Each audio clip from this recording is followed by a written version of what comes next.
Irmãos e irmãs, paz e bem, hoje é dia 21 de março, chegamos a mais um domingo, o quinto domingo do tempo da Quaresma. Hoje nós iniciamos também a Semana das Dores, a semana que antecede a grande semana, aquela que celebramos a paixão, morte, ressurreição de Jesus. Então, uma semana muito especial dentro dessa nossa caminhada quaresmal, uma semana de muita oração. Quero convidá-los, então, a meditar dia após dia as dores da Virgem Maria. Maria nos ajuda muito a pensar nas dores do nosso tempo. Então, a prática que eu quero convidar vocês nestes dias é esta: meditar cada dia uma dor de Nossa Senhora e buscar uma ação relacionada àquela dor. Para isso, convido vocês a acompanhar no canal da nossa fraternidade todos os dias, às 7 da noite, a meditação da dor de Nossa Senhora. Cada dia uma dor. Faremos a meditação das 7 dores ao longo da semana e vamos sempre apontar uma ação, algo concreto que podemos realizar. Então você está convidado às 7 horas da noite a acompanhar no canal dos franciscanos de Santa Maria dos Anjos a nossa meditação das dores de Nossa Senhora. Vamos então fazer a nossa oração neste início de domingo, dia especial de buscarmos Jesus, de buscarmos a Eucaristia. Estamos novamente num tempo difícil de muito isolamento. Provavelmente você não poderá hoje participar da Eucaristia presencialmente, mas o faça aí da sua casa, através da TV, dos meios de comunicação. Faça a sua oração neste dia do Senhor. E vamos então iniciar essa semana com o coração aberto, buscando de fato vivenciar intensamente esse tempo de conversão. Deus de ternura e bondade, que viestes ao nosso encontro com gestos de amor e misericórdia, concedei-nos verdadeiro tempo de conversão, que ao meditar os encontros com Jesus narrados no Evangelho segundo Marcos, façamos verdadeiro encontro pessoal com Cristo, assumindo em nossas vidas suas palavras e ações como autênticos discípulos. Que o tempo da Quaresma nos prepare para vivermos como ressuscitados, promovendo a fraternidade e o diálogo em verdadeiro compromisso de amor, pois cremos que Cristo é nossa paz. Do que era dividido, fez uma unidade. Que sejamos um. Amém.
O nosso texto bíblico de hoje está no Evangelho segundo Marcos, capítulo 12, versículos 41 a 44.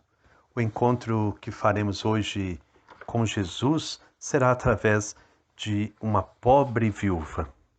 A cena é muito comovente.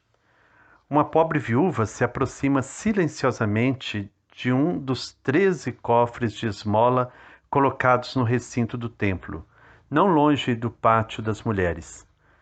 Muitos ricos estão depositando quantidades importantes. Quase envergonhada, ela deposita suas 2 moedinhas de cobre, as mais pequeninas que circulam em Jerusalém. Seu gesto não foi observado por ninguém, mas diante dos cofres está Jesus vendo tudo. Comovido, Jesus chama os seus discípulos. Quer ensinar-lhes algo que só se pode aprender das pessoas pobres e simples, de ninguém mais. A viúva deu uma quantidade insignificante e miserável, como ela própria. Seu sacrifício não será notado em lugar nenhum, não transformará a história. A economia do templo se sustenta com a contribuição dos ricos e poderosos. O gesto dessa mulher não servirá praticamente para nada. Jesus vê as coisas de outra maneira. Esta pobre viúva depositou no cofre mais do que todos os outros. Sua generosidade é maior e autêntica. Os outros depositaram o que lhes sobra, mas esta mulher que passa necessidade deu tudo o que tinha para viver. Se é assim, essa viúva vive provavelmente mendigando na entrada do templo. Não tem marido, não possui nada, só um coração grande e uma confiança total em Deus. Se sabe dar tudo o que tem, é porque passa necessidade e pode compreender as necessidades de outros pobres que são ajudados a partir do templo. Nas sociedades do bem-estar, estamos esquecendo o que é a compaixão. Não sabemos o que é padecer com aquele que sofre. Cada um se preocupa com as suas coisas. Os outros ficam fora de nosso horizonte.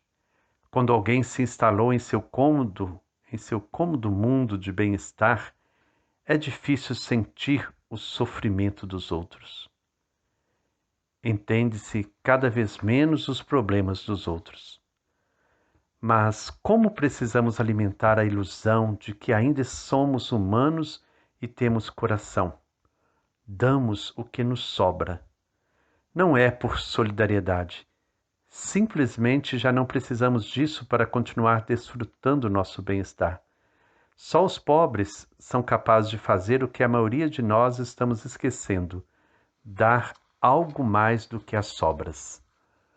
Não poucos pensam que a compaixão é uma atitude absolutamente defasada e anacrônica numa sociedade que deve organizar seus próprios serviços para atender às diversas necessidades. A atitude progressista não é viver preocupado com os mais necessitados e desfavorecidos da sociedade, mas saber exigir energicamente que a administração pública os atenda de maneira eficiente. Mas seria um engano não ver o que acontece na realidade.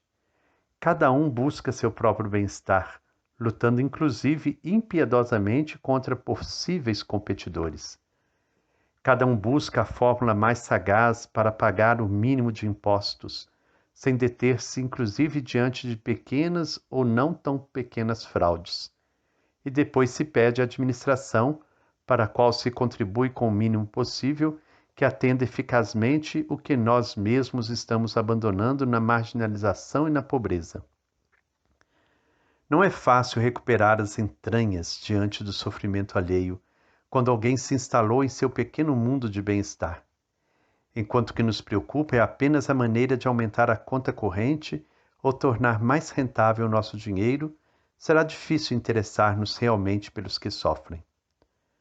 No entanto, como precisamos manter a ilusão de que em nós existe ainda um coração humano e compassivo, nos dedicamos a dar aquilo que nos sobra. Tranquilizamos nossa consciência chamando trapeiros de Emaús para desfazer-nos de objetos inúteis, móveis imprestáveis ou eletrodomésticos estragados. Entregamos na Cáritas roupas e vestidos que já não estão na moda. Fazemos inclusive pequenos donativos desde que deixe a salvo nosso orçamento de férias ou fim de semana. Como nos soam duras em sua tremenda verdade as palavras de Jesus elogiando aquela pobre viúva que acaba de entregar suas moedas. Os outros depositaram do que lhes sobra, mas ela que passa necessidade deu tudo o que tinha para viver. Sabemos dar o que nos sobra, mas não sabemos estar perto dos que talvez precisem de nossa companhia ou defesa. Damos de vez em quando nosso dinheiro, mas não somos capazes de dar parte de nosso tempo ou de nosso descanso. Damos coisas, mas recusamos nossa ajuda pessoal. Oferecemos aos nossos idosos residências cada vez mais bem equipadas, mas talvez estejamos negando-lhes o calor e o carinho que nos pedem. Reclamamos todo tipo de melhorias sociais para os deficientes, mas não nos agrada aceitá-los em nossa convivência normal.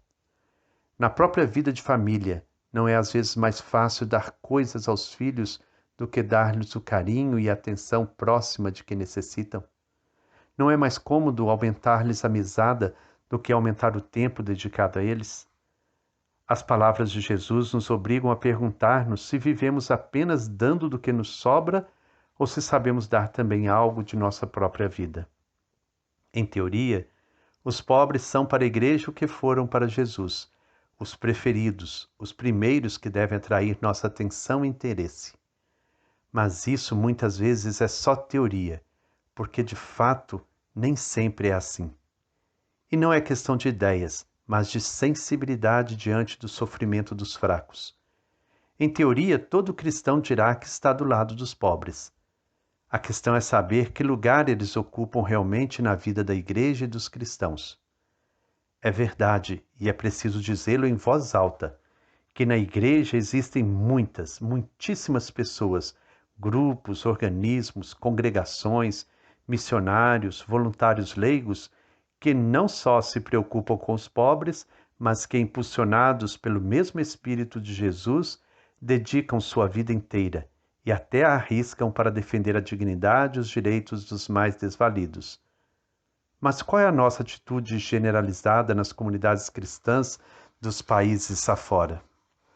Enquanto se trata apenas de trazer alguma ajuda ou de fazer um donativo, não há problema especial. As esmolas nos tranquilizam para continuar vivendo com boa consciência. Os pobres começam a inquietar-nos quando nos obrigam a pensar que nível de vida nos podemos permitir, sabendo que cada dia morrem de fome no mundo não menos de 70 mil pessoas. De modo geral, entre nós não são tão visíveis a fome e a miséria. O mais patente é a vida injustamente marginalizada e pouco digna dos pobres. Na prática, os pobres de nossa sociedade carecem dos direitos que nós outros temos, não obtêm o respeito que toda pessoa normal merece. Não representam nada de importante para muitos. Encontrar-nos com eles muitas vezes nos aborrece. Os pobres desmascaram nossos grandes discursos sobre o progresso e põem a descoberto a mesquinhez de nossa caridade. Não nos deixam viver com boa consciência. O episódio evangélico, no qual Jesus louva a viúva pobre, nos deixa envergonhados, a nós que vivemos satisfeitos em nosso bem-estar. Nós damos talvez algo do que nos sobra, mas essa mulher que passa necessidade sabe dar tudo o que tem para viver. Quantas vezes são os pobres os que melhor nos ensinam a viver de maneira digna e com um coração grande e generoso. Quantas pessoas humildes, como a viúva do Evangelho, contribuem mais para a humanização de nossa sociedade, com sua vida simples de solidariedade e ajuda generosa aos necessitados, do que muitos protagonistas da vida social, política ou religiosa, hábeis defensores de seus interesses, de seu protagonismo e de sua posição social.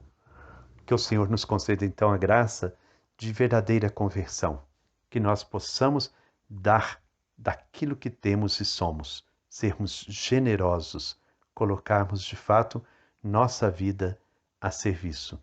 Tudo que somos e temos, colocamos diante de Deus, servindo aos nossos irmãos necessitados. Que o Senhor Deus, fonte de amor e bondade, nos abençoe. Em nome do Pai, do Filho e do Espírito Santo. Amém. Paz e bem.